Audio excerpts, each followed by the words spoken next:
खेल के मैदान से मैं आपका खैर मकदम। जडेजा रन आउट और मैच से आउट। 24 मैचों में 40 फर्स्ट क्लास विकेट। उसके बाद बायोमैकेनिक्स से टीम में सिलेक्ट हुए और मैच विनर हो गए। जडेजा रन आउट हो गए। दूसरी इनिंग में हैदराबाद टेस्ट के डाइव मारी, हैमस्ट्रिंग पे असर पड़ा और कहा जा रहा है कि विशाखापट्टनम टेस्ट शायद नहीं खेल पाएंगे। He not only ran himself out, he went out of the next match also, possibly. बड़ा झटका है टीम इंडिया को ये, अगर वो टीम से बाहर हो जाते हैं। आज के मैगजीन में आपकी मेल है, और जो मेल पहले रिसीव की है वो मैं बाद में पढ़ूंगा, उसका क्विज भी होगा। पहले जो रिसेंट मैच खत्म हुआ उसके बारे में जो मेल है, टेस्ट मैच के ये 2 टेस्ट मैचेस, उनका जवाब देते हैं। दानिश आफाकी कहते हैं वेस्टइंडीज और इंग्लैंड को मुबारकबाद, बहुत अच्छा क्रिकेट खेल लिया उन्होंने।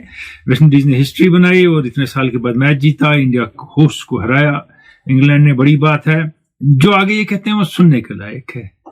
We can have whatever T20 leagues we want around the world, but nothing comes to the greatness of test cricket. इस पे बात होगी। शमार जोसेफ सिक्योरिटी गार्ड थे, ये कहते हैं कि फिर उन्हें वो छोड़ दिया था इसमें और करियर परस्यू किया क्रिकेट में, और हिस्टोरिकल बॉलिंग उन्होंने की, नो डाउट अबाउट इट। और ओली पोप इनके मुताबिक ओवरसीज प्लेयर्स जो इंडिया में है जिन्हें सेंचुरी बनाई, उन्होंने 1 ऑफ द बेस्ट 100 उन्होंने बनाया। सही है, आप कह रहे हैं इसलिए भी कि बिल्कुल 190 की लीड है, टॉप बैट्समैन नहीं चल रहे हैं बाकी साथ में, फिर इंडियन कंडीशंस में आप खेल रहे हैं, पहला टेस्ट मैच है सीरीज का, दुनिया भर का दबाव है, तो यकीनन एक बेहतरीन इनिंग है।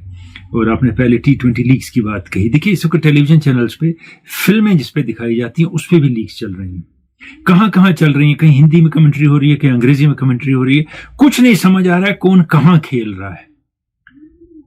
मुझे तो आइडिया नहीं है, मुझे पता साउथ अफ्रीका और बांग्लादेश में कुछ हो रहा है और कहीं और भी कुछ हो रहा है। क्या कोई देखता है, क्या किसी का कोई इंटरेस्ट है इसमें? शायद आसपास उस इलाके के लोगों के अलावा मुझे नहीं लगता है और कोई अब इनको देखता है। वो मैं पहले भी कह चुका हूं कि जल्दी में ज्यादा फायदा उठाने की दौड़ में इतनी ज्यादा आप T20 खेलेंगे कि लोग उकता जाएंगे और उकता रहे हैं इससे।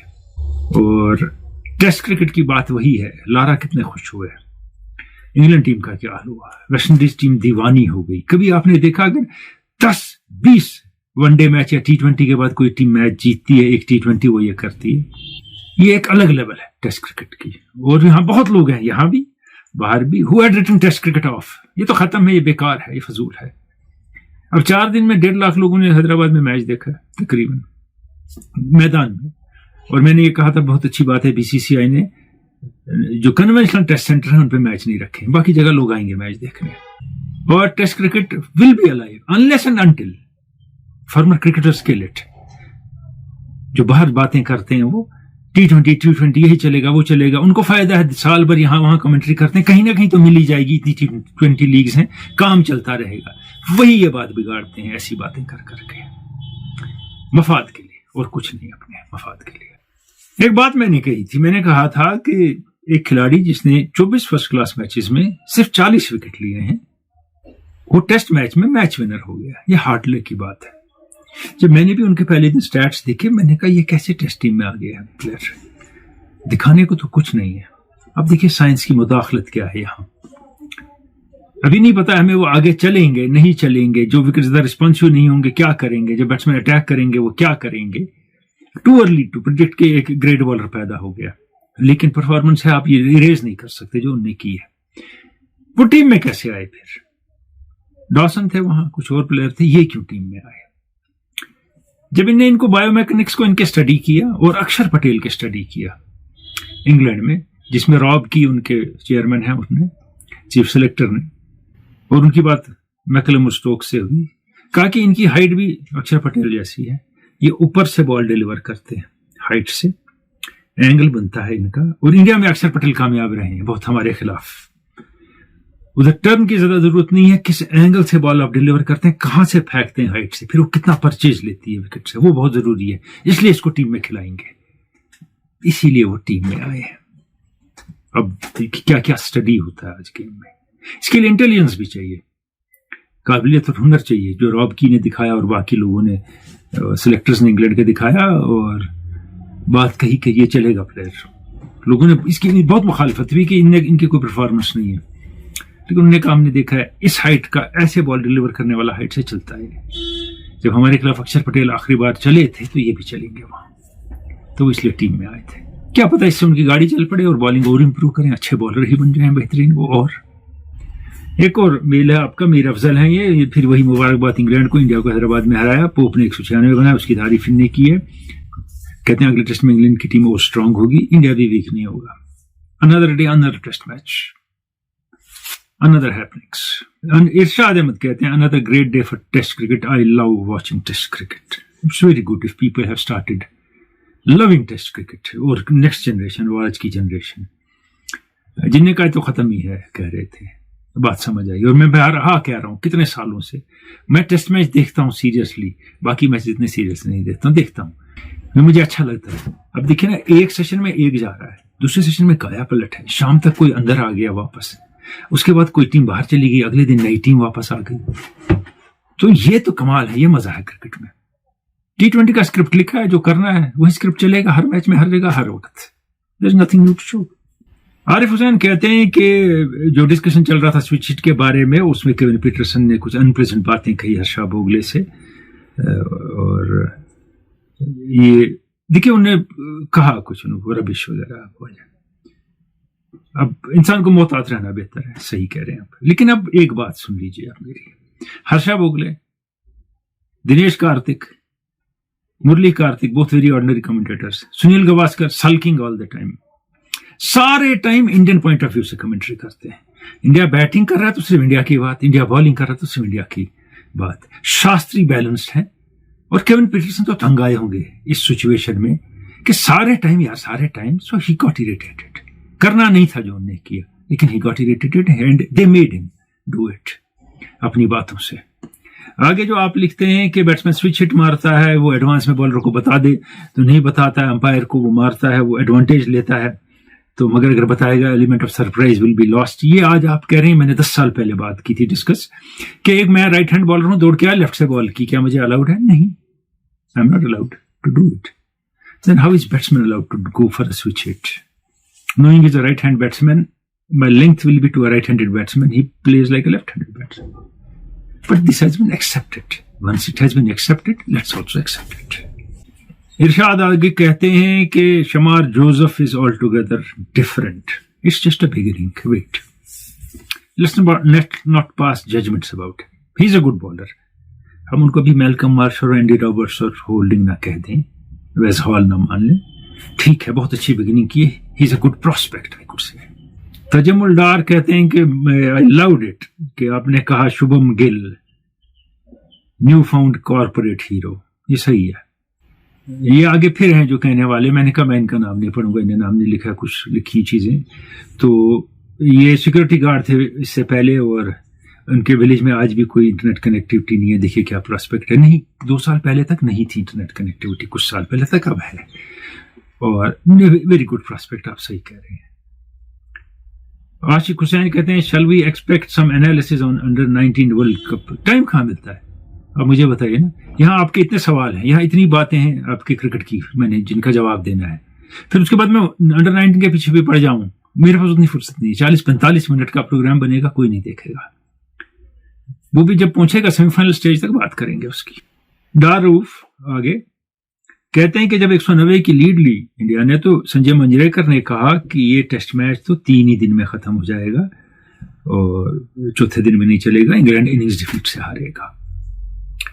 ये है वो, बहुत से, वही नहीं, बहुत से ऐसे ही है जो ऐसी बातें करते हैं, यही बेचते हैं वो। और आज का समाज हमारा ऐसा हो गया है कि यही बातें पसंद भी करते हैं। दारूफ आगे कहते हैं वो कहाँ छुपते हैं, बिल्कुल छुपते उगते नहीं है, ये उनकी आदत है, वो ये कहते रहते हैं, फिर चलते हैं आगे। फिर ये भी सच कह रहे, टेस्ट क्रिकेट का बड़ा बेहतरीन दिन था संडे, वो test went to the wire, ये सही आपकी बात है। ये कहते हैं स्मिथ आउटस्टैंडिंग थे लेकिन फिनिश नहीं कर सके गेम ऑस्ट्रेलिया के लिए, और पोप की जो इनिंग्स है रिमार्केबल थी इनिंग्स और रिमेंबर्ड फॉर एजेस। ये आप ये आज कह रहे हैं ना, सिर्फ अगले मैच में अगर कोई इनिंग खेलेगा विल फॉरगेट इट, क्योंकि आज से 25 साल पहले या 20 साल पहले जब तेंदुलकर की आपने कोई इनिंग देखी होती ना, अमेजिंग, तो आप वो भूल गए। कहते कोहली जैसा कोई नहीं खेलता, कोहली भी अच्छा खेलते हैं, मैं नहीं ये कहता हूं, तो ये याद नहीं रहता इतना, और आज तो बिल्कुल ही नहीं रहता है। बात टेनिस की करते हैं। ऑस्ट्रेलियन ओपन में सरप्राइज ये हुआ कि यानिक सिनर ने, इटली के हैं, जोकोविच को हरा दिया। वो हारने वाली चीज ही नहीं है, हार गए, जोकोविच बाहर हो गए। सिनर फाइनल में पहुंचे। मेडवेडेव ने ज़ेवरेव को हराया। मेडवेडेव के आगे मुल्क का नाम नहीं लिखा है क्योंकि रशियन है, खेलने दिया मुल्क का नाम नहीं लेंगे, वजूहात हैं पॉलिटिकल। तो 2 सेट मेडवेडेव ने जीते और उसके बाद आके सिनर ने 3 जीत के टाइटल जीत लिया। 2022 में नडाल के साथ भी यही हुआ मेडवेडेव को, और 3 मरतबा और हो चुका है बाकी टूर्नामेंट्स में और ग्रैंड स्लैम्स में, जब वो पहले सेट्स जीतते हैं और मैच हार जाते हैं। But he is part of those 4 players who are going to rule the world of tennis. उसमें सिनर दाखिल हो गए, एल्करेज है, ज़ेवरेव है, मेडवेडेव है, और एक आध और भी आ जाएगा जो आगे डोमिनेट करेंगे। तो सिनर का पहला टाइटल रहा ये, और इटालियन पहले हैं जिसने ऑस्ट्रेलियन ओपन जीता है। बेलारूस की आरियाना सेवेलेंका ने अपना दूसरा ग्रैंड स्लैम जीता।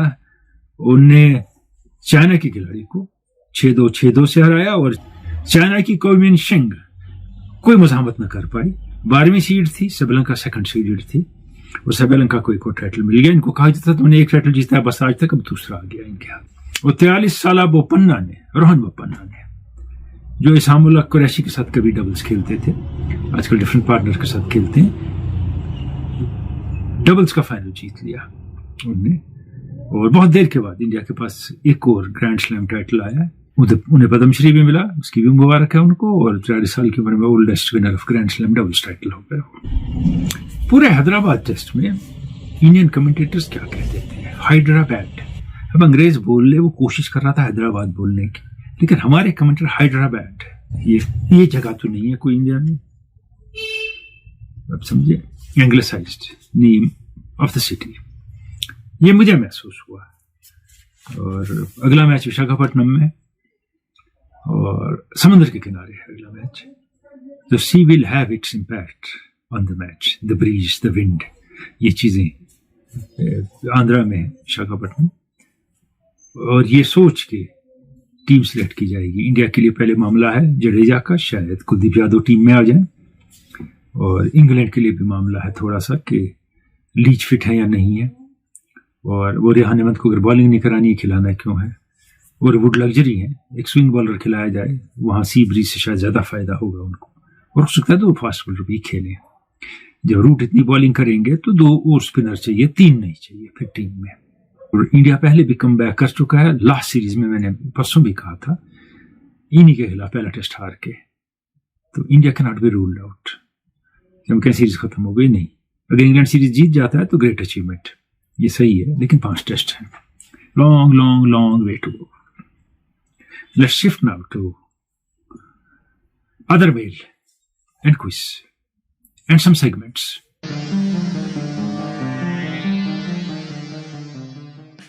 और ये परवेज पर्रे वारीपुरा वांगड़ से कहते हैं, it's test of England in these conditions, BCCI should give good wickets which will support both teams. It's better for test in the region also.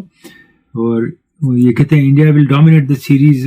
Spinning tracks होंगे, spinners are hard nut to crack, Indian spinners for Englishmen. They have been struggling.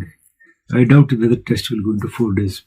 अब test का क्या मामला हो गया आपने देखा, और विकेट अच्छा था, विकेट में टर्न है ठीक है, लेकिन कोई ज्यादा कोई खराबी नहीं है कि ऊपर आ रही है, बैठ रही है बॉल, बैट पे ठीक बॉल आ रही थी टेस्ट मैच में। बातें हुई टेस्ट मैच की, आपने सुना होगा। और इंडिया में सही बात है, इंडिया को हराना बहुत मुश्किल है, और 10-12 साल से इंडिया में सीरीज नहीं हारी है। Mir Afzal, I think English team have good chance to defeat India because after losing the world cup finals against Australia, Indian team is demoralised. क्या रहने दें यार, क्या कह रहे हैं आप। वो वनडे था, वो अलग मामला थे, वो टीम अपोजिशन अलग थी, 50 ओवर का खेल, ये 5 दिन का खेल, एक अलग टीम इंडिया की, नहीं मामला होता है इससे, तो उससे डिमोरलाइज होकर अब टेस्ट खराब खेलेंगे। आगे कहते हैं कि इस टीम से शायद 2019 के फॉर्म में इंग्लैंड की टीम आ जाए। चलिए आगे देखते हैं और क्या करती है इंग्लैंड की टीम। 2019 का आप वनडे का फॉर्म कह रहे हैं या टेस्ट का?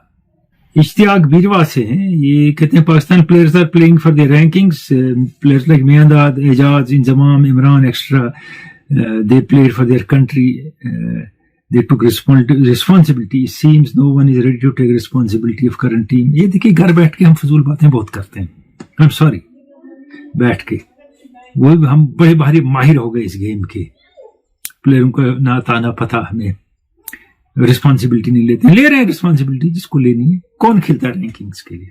सब टीम के लिए खेलते हैं, कोशिश करते हैं, लेकिन एक खिलाड़ी एक मैच में, एक बैट्समैन और एक मैच में एक बॉलर आपको मैच नहीं जीता सकता अगर वो कामयाब हो। टीम एफर्ट होता है, इसको टीम गेम कहते हैं। तो स्टॉप ब्लेमिंग दिस। ये हवा में उड़ा दिया क्योंकि कुछ प्लेयर हैं वो अच्छा भी खेलें तो मैच जीत जाए तो कहते हैं ये तो वैसे भी जीतते, वो अच्छा खेलें मैच हार जाए तो इसकी वजह से हारा। Come out of this syndrome please.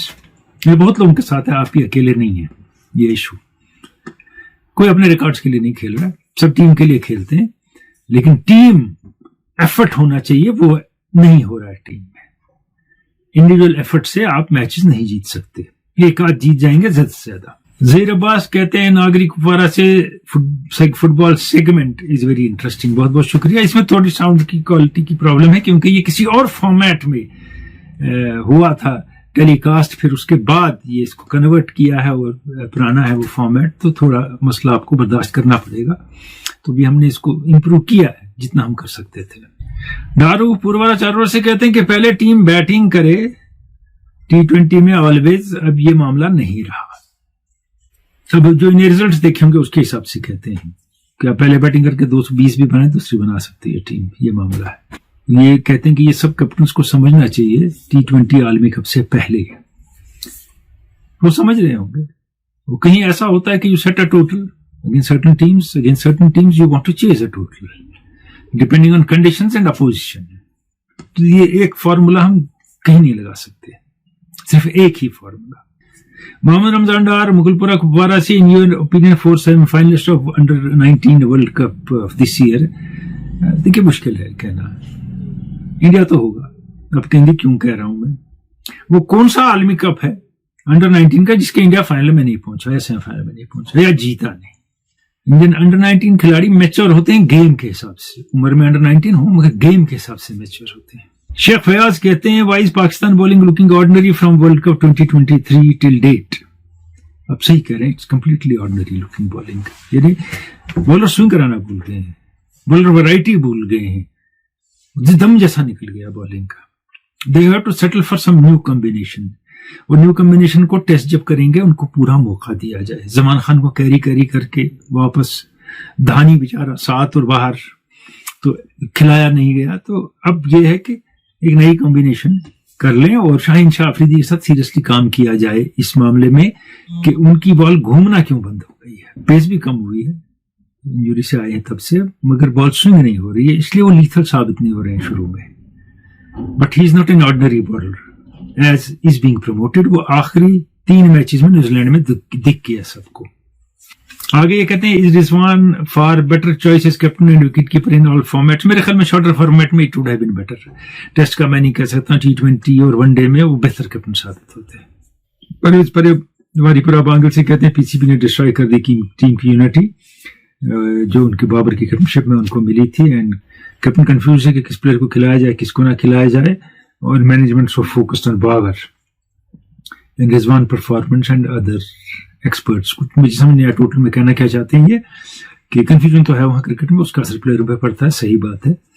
और कल तक आप ही बाबर के गला पकड़ रहे थे कि उसको कैप्टनशिप नहीं आती, और मैं भी मानता हूं नहीं आती, वो अच्छे कैप्टन नहीं थे, ये सही है। लेकिन उन्हें टीम को आप जो कहते हैं पहला पार्ट सही है, बाइंड किया था, वो टीम एक दूसरे के लिए फाइट करती थी और इम्पॉसिबल सिचुएशन से टीम बाहर निकल के मैच जीतती थी, जो अब खत्म हो गया।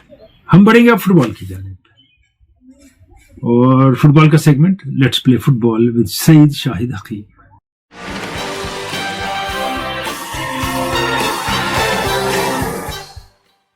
मैदान की ओर चलते हैं खींचिए से।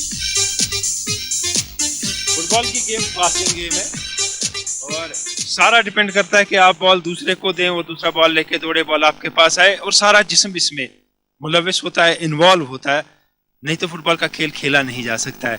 इससे पहले कि हम मैदान में उतरें और खेलना शुरू करें, या हमारे कोच हकीम साहब करेक्शन करके बच्चों को बताएं कि खेल कैसे खेला जाता है, हम जाएंगे पाँव की जानिब, जो बेसिक एलिमेंट है जिसे गेम खेली जाती है, और उसमें एक जूता पहना जाता है जिसमें स्टड्स होते हैं, और एक मखसूस किस्म का जूता है। कितने स्टड्स होते हैं, ये जूता क्यों पहना जाता है, कब से, हम बात करते हैं हकीम साहब से। हकीम साहब, ये जो बूट है इसका, जी, नंगे पैर खेलनी शुरू की, फ्लीट पहने, बहुत कुछ हुआ, लेकिन बाद में आके इस जूते पे रुक गए। जी हाँ, ये 53 से इंडिया में कंपलसरी किया गया बूट। 52 ओलंपिक्स में हमारी आधी से ज्यादा टीम नंगे पैर खेला करती थी, और जब बूट आया तो पहले इसके बार्स होते थे, स्टड नहीं होते थे।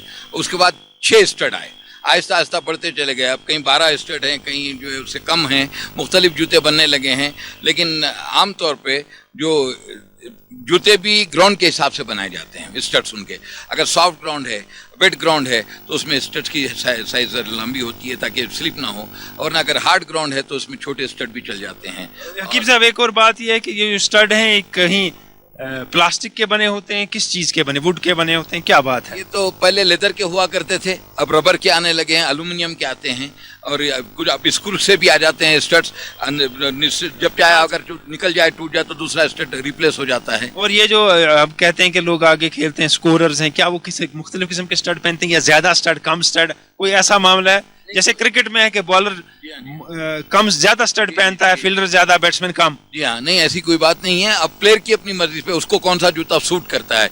पहले बूट होता था मैंसफील्ड, सामने का टो तकरीबन लोहे के बराबर सख्त हुआ करता था, उसके बाद सॉफ्ट टो आने लगे और बहुत लाइट जूते आ गए। पहले जूते बड़े हेवी होते थे, तो प्लेयर को उसकी अपनी मर्जी के हिसाब से जो जूता उसको सूट करता है वो पहन लेता है कि कौन सा। लेकिन ये डिपेंड करता है। स्टॉकिंग्स खासी लंबी होती हैं, और स्टॉकिंग के अंदर भी कुछ होता है जो प्रोटेक्शन देता है शिन बोन को, टांग। शिन गार्ड्स भी अभी फीफा ने कंपलसरी कर दिया है। आमतौर पे शिन गार्ड के बगैर इस वक्त खेल नहीं सकते आप। Shin guard is a must, boot is a must, और बाकी अपना ड्रेस। जो शिन गार्ड है ये प्लास्टिक का बना होता है। पहले तो आप इसके पे भी लेदर में होते थे, अंदर कॉटन हुआ करती थी। अब वेरियस मटेरियल्स के आने लगे हैं, और हर चीज इंप्रूव होती जा रही है। जैसे कि हम क्रिकेट में एक चीज है एब्डोमिनल गार्ड, फुटबॉल में भी एब्डोमिनल गार्ड की जरूरत पड़ती है? नहीं, ये तो नहीं है, प्रोटेक्टर्स हैं, एब्डोमिनल गार्ड की जरूरत नहीं पड़ती है इसमें ज्यादा। गोलकीपर्स आजकल पैड्स लेने लगे हैं, और जब ड्राइव मारते हैं तो उनके लिए पैड्स। गोलकीपर की आपने बात की, हम इक्विपमेंट की बात कर रहे हैं, तो गोलकीपर दस्ताने भी पहनते हैं। पहले गोलकीपर नंगे हाथ खेला करते थे, आहिस्ता लेकर के आने के लिए अब तो बहुत क्वालिटीज के दस्ताने आ गए। खास तौर पे इसकी जरूरत पड़ती है जब ग्राउंड वेट होता है।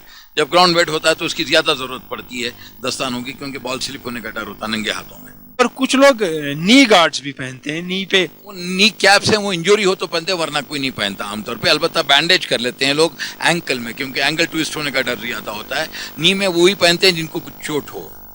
जहाँ गोलकीपर की बात हुई, गोलकीपर एक मुख्तलिफ वर्दी पहनता है बाकियों के मुकाबले, और बहुत से गोलकीपर निकर नहीं पहनते हैं, ट्रैक पहनते हैं, या लंबी आप समझिए पतलून जैसी पहनते हैं। क्या वजह उसे? उसकी वजह है कि डाइविंग ज्यादा करनी पड़ती है, तो खास तौर पे हार्ड ग्राउंड में छिलने का डर रहता है। लेकिन फिर भी ये है कि आमतौर पे आजकल तकरीबन ज्यादा गोलकीपर ट्रैक सूट नीचे पहनने लगे हैं।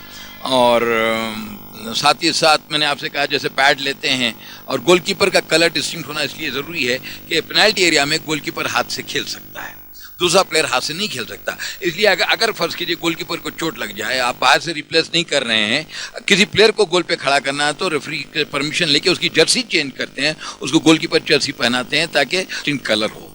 बातों में ये बात भी वाज़ेह हो गई कि गोलकीपर मुख्तलिफ रंग क्यों पहनता है। इसलिए कि वो उछल के हाथ से बॉल रोकता है, अगर उसका और टीम का रंग सेम हो तो पता नहीं लगेगा किसने हाथ में बॉल पकड़ी। ये सईद शाहिद हकीम के साथ हमारा सेगमेंट था जो पोलो ग्राउंड में रिकॉर्ड हुआ है, और सईद आबिद गौहर की प्रोडक्शन थी।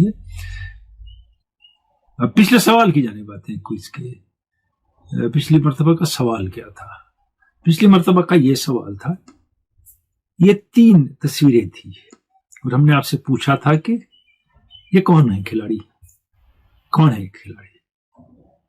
पहली 2 तस्वीरें चुन्नी गोस्वामी, इंडिया के ग्रेटेस्ट फुटबॉलर्स में से एक फर्स्ट क्लास क्रिकेटर जो बंगाल और ईस्ट जोन के लिए खेले और बहुत अच्छी क्रिकेट भी खेलते थे। और आखिरी फोटो है डेनिस कॉम्पटन की, इंग्लैंड की और टेस्ट क्रिकेट की तारीख का अजीम तरीन बैट्समैन में से एक, जो इंग्लैंड में लीग खेलते थे फुटबॉल में टॉप क्लब्स में, ये थे डेनिस कॉम्पटन। कई सही जवाब है, पहले उनके नाम बाद में विनर। शौकत अली आवान गुन पुलवामा, वाजिद गुलजार बांडीपोरा, शबीर अहमद ऋषि लेथपोरा पुलवामा, मुश्ताक लोन तुर्कवांगाम शुपियन से, वारुक अब्दुल्ला बट्टेंगो अनंतनाग से, सैयद मंसूर तकिया कुरहामा लोलाब से, इश्तियाक छठी बांडी बांडीपोरा से, आबिद शफी मालमामा पनपोरा सोपोर से, सैयद आसिफ बुखारी पोशीबाग हाजीबल से बारामूला पॉसिबली, और खालिदुल महमूद नाज की मुकाम शहीद मीर तहसील डांगरपुरा सोपोर, और डार रऊफ पूर्वाना स्टार्ट हो रहा। इस क्विज में डेनिस कॉम्पटन थे, एक फोटो में दो में चुन्नी गोस्वामी थे। चुन्नी गोस्वामी की बात करेंगे, जावेद परेगा। भारतीय फुटबॉल की तारीख में एक अहम और यादगार नाम चुन्नी गोस्वामी का है। सबिमल गोस्वामी या चुन्नी गोस्वामी भारत के एक ऐसे पेशेवराना फुटबॉलर थे जिन्होंने न सिर्फ अपने क्लब मोहन बगान बल्कि आलमी सतह पर भारत की कौमी फुटबॉल टीम की भी क़यादत की। साथ ही उन्होंने मुल्क को एशियन गेम्स और ओलंपिक्स में भी रिप्रेजेंट किया है। पीके बैनर्जी, चुन्नी गोस्वामी और तुलसीदास बलराम उस मशहूर फॉरवर्ड लाइन का हिस्सा थे जिसने 1962 की जकार्ता एशियन गेम्स में 11 में से 9 गोल स्कोर किए। 1958 से लेकर 1962 तक जो 16 मैचेस इन तीनों ने इकट्ठे मिलकर खेले, उनमें भारत ने 12 जीते।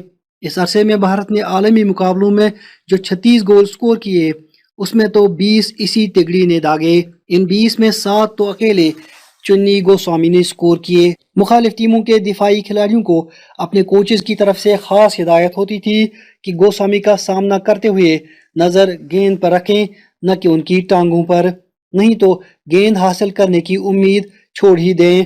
भारतीय फुटबॉल के एक मशहूर कोच सैयद रहीम इंतहाई सख्त किस्म के कोच माने जाते थे, लेकिन चुन्नी के लिए उनके दिल में जबरदस्त लगाव था और वो उनकी बहुत ज्यादा इज्जत करते थे। एक मरतबा चुन्नी गोस्वामी कौमी टीम के कैंप में थोड़ा देर से पहुंचे तो एक खिलाड़ी ने सैयद रहीम की तवज्जो इस तरफ मबजूल कराई कि गोस्वामी देर से क्यों आए हैं। तो सैयद रहीम ने उस खिलाड़ी से कहा, उनकी तरह खेलो, फिर मैं तुम्हें भी देर से आने की इजाज़त दिया करूंगा। चुन्नी गोस्वामी ने अपने आलमी फुटबॉल करियर का आगाज़ 1958 की एशियन गेम्स में म्यांमार के खिलाफ किया। अपने पहले ही मैच में गोल स्कोर करके उन्होंने दुनियाई फुटबॉल के दरवाजे पर जोरदार दस्तक दी। 1964 तक उन्होंने बैनुल-अक़वामी सतह पर 36 मैचेस खेले, जिनमें गोस्वामी ने 13 गोल स्कोर किए। तमाम जकार्ता की 1962 की एशियन गेम्स में भारत ने सभी हदें फांदते हुए फाइनल जीत लिया और सोने का तमगा हासिल किया। चुन्नी गोस्वामी ने टूर्नामेंट में 3 गोल स्कोर किए। भारत के दूसरे सदर जमहूरिया सर्वपल्ली राधाकृष्णन चुन्नी गोस्वामी के बहुत बड़े फैन थे। एक मरतबा ड्यूरेंट कप के फाइनल में सर्वपल्ली राधाकृष्णन बतौर चीफ गेस्ट आए थे। चुन्नी गोस्वामी को देखकर जट से बोले, मैं चुन्नी को फिर से देखता हूँ, आप तो हर मरतबा फाइनल का हिस्सा होते हैं। चुन्नी गोस्वामी ने अपने पूरे फुटबॉल करियर में सिर्फ एक फुटबॉल क्लब की तरफ से खेला, वो फुटबॉल क्लब मोहन बगान का है। 1946 से लेकर 1968 तक वो लगातार इसी क्लब की तरफ से खेलते रहे। इस क्लब की तरफ से खेलते हुए गोस्वामी ने 200 से ज़ायद गोल स्कोर किए। इसी अरसे में 1963 से लेकर लगातार 3 साल मोहन बगान ने ड्यूरेंट कप जीता। बंगाल ने उनकी टीम में मौजूदगी के दौरान 3 मरतबा संतोष ट्रॉफी जीती। फुटबॉल के साथ साथ चुन्नी गोस्वामी कई और खेलों में दिलचस्पी रखते थे। टेनिस और चेस के अलावा वो क्रिकेट के भी ज़बरदस्त खिलाड़ी तस्वर किए जाते थे और फुटबॉल के बाद उन्हें सबसे ज़्यादा शोहरत क्रिकेट से ही मिली। चुन्नी गोस्वामी ने अपने फर्स्ट क्लास क्रिकेट करियर की शुरुआत 1962-63 के रणजी ट्रॉफी सीजन से की। वो दाएं हाथ के बल्लेबाज होने के साथ साथ दाएं हाथ के मीडियम पेस बॉलर भी थे। चुन्नी गोस्वामी ने 2 मरतबा बंगाल की तरफ से रणजी ट्रॉफी का फाइनल खेला। 1968-69 के फाइनल में चुन्नी गोस्वामी ने पहली इनिंग में 96 और दूसरी इनिंग में 84 रन बनाए। तमाम अजीत वाडेकर की सेंचुरी ने मुंबई को पहली इनिंग्स में लीड की वजह से चैंपियन बना दिया। 1972 में मुंबई के खिलाफ रणजी ट्रॉफी के फाइनल में गोस्वामी ने टीम की क़यादत की। तम गवास्कर और शिवालकर की मुंबई की टीम ने उस फाइनल में भी मैदान मार लिया। दिसंबर 1966 में चुन्नी गोस्वामी को ईस्ट और सेंट्रल जोन की उस मुश्तरका टीम में शामिल किया गया जिसे वेस्ट इंडीज की टीम के खिलाफ सहरोजा मैच खेलना था। चुन्नी गोस्वामी ने मैच में 8 विकेटें हासिल की और उनकी टीम ने गैर मुतवक्का तौर पर वेस्टइंडीज को इनिंग्स की शिकस्त से 2-4 किया। चुन्नी गोस्वामी एक नेशनलाइज्ड बैंक में काम करते थे और वो जमशेदपुर की टाटा फुटबॉल एकेडमी के पहले डायरेक्टर भी थे। 15 जनवरी को चुन्नी गोस्वामी के जन्मदिन के मौके पर पोस्टल डिपार्टमेंट ने उनके एजाज में एक डाक टिकट जारी की। इसके ठीक 3 माह और 15 दिन बाद भारतीय खेल शोबे के ये अजीम सपूत इस दुनिया से कूच कर गए। इससे पहले कि हम विनर बताएं पिछले हफ्ते के क्विज का, पहले इस हफ्ते का क्विज देखें आप। फिर 3 तस्वीरें और नीचे लिखा है what is a unique record that binds them. What is a unique record that binds them. इन लोगों को यही रिकॉर्ड बता दें आपने क्या है जो इन सबको जोड़ता है। और यही सवाल है, कहां जवाब भेजना है आपको, वो भी लिखा है kaisarsh@hotmail.com पे। और अब पिछले हफ्ते के क्विज के विनर वाजिद गुलजार बांडीपुरा से। बहुत बहुत मुबारक वाजिद, आप फिर एक मरतबा KKMS स्पोर्ट्स क्विज के विनर हुए हैं। थैंक यू, मिलते रहेंगे इसी चैनल पे।